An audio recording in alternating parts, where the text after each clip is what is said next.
Three, two, one. Welcome to Wickerson Studios.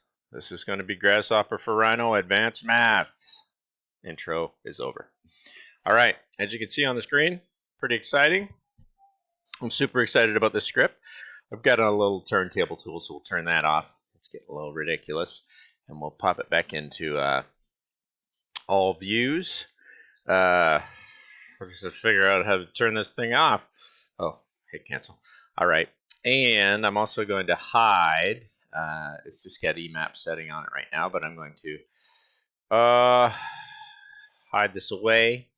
And let's jump into what's happening parametrically with Grasshopper. There's our script, and it's based on some very simple things. What I have going on right now, and I'll put it up into perspective view, is it's trying to bake a geometry that's from a pipe, and it's going to be way too slow if we start playing with the numbers because of the maths, and because of this bend deform tool flow, it's called. So what I'm going to do is I'm basically going to take my geometries without piping them, and I'm also, I think that'll be fine, and that should be fine to allow me access to play around with it. So we're not going to put the pipe on, which is coming from down here, and I better take my rendering off if we're actually going to see what's happening.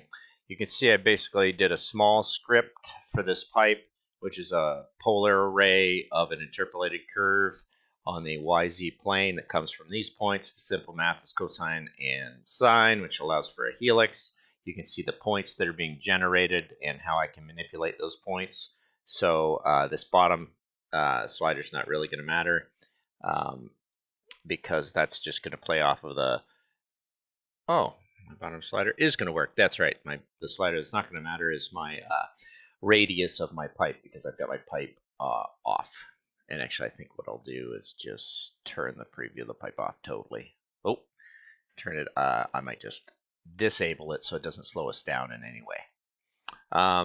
That said, I've got this form, and it's being generated all the way back to those points, and those points are being controlled by a range and domain with pi connected, which I like to use, and you'll see as I get into it, and of course I keep snapping off it because I'm a fool, as I change a little bit of this data.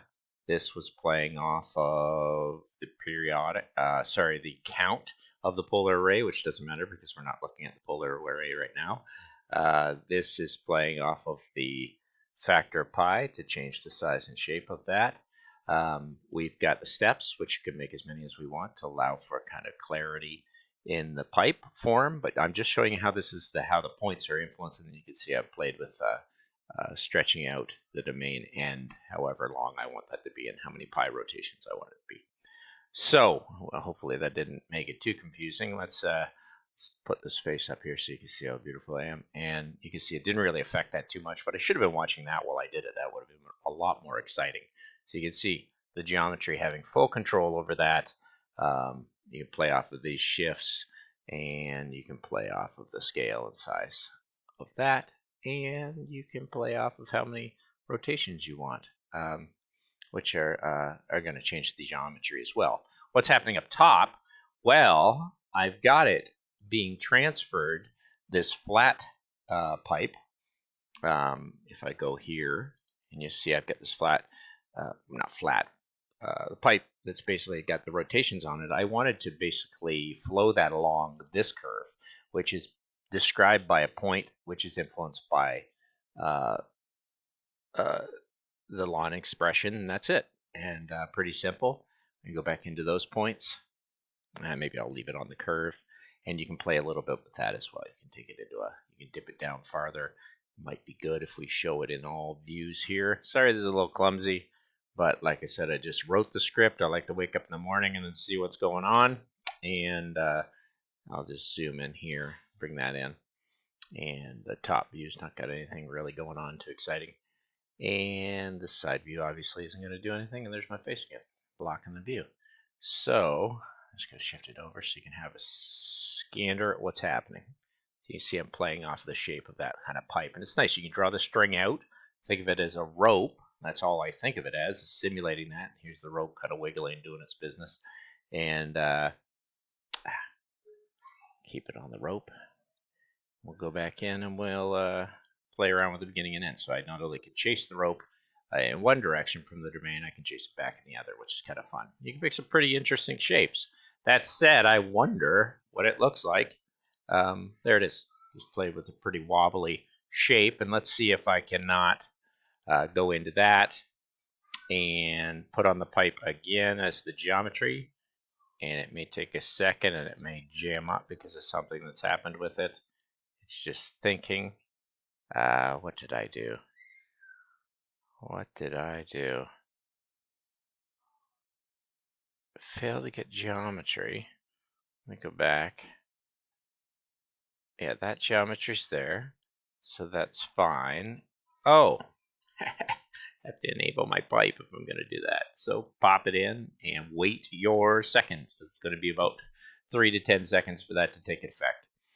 And that was a jumbly, messy 6-minute video, and I apologize for it, but it shows you who I am. And as I think through things through, it's still going through processing. Try to make that form, and I'm going to take it to bake when we're done. Hopefully you enjoyed it. I can't really do anything while we're waiting.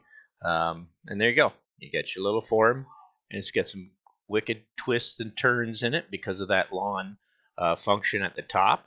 And if I took a look at it, basically that's exactly what happened. I have my data that influenced the points that make the lawn function, the points that make the bottom, the interpolated curve up top, the interpolated curve down below, the polar array on that one, and then basically just flowing that along the other curve. Couldn't be simpler, and you can play with how to figure that out. When you're done, take it to bake, and shoot it into something interesting, I guess. That'll still take a second to bake. There it is, and then what I like to do is throw it in a little render. I don't think you need it in render, but maybe you do. We can jump out of here, so we're just looking at that. And then I'm just typing in the little EMAP tool, which somebody asked me about on my video. I'm starting to get the odd question, which makes me feel good. Select your object, and there you go. You get that beautiful rotation. Another good tool to use is the turntable, which is always fun. You can like speed up and slow down that turntable and have some fun whipping that into shape. And you can zoom on in, and that's a little outrageous. All right. So to get a taste of what you made and what you've had total mathematical control over. Thanks for watching.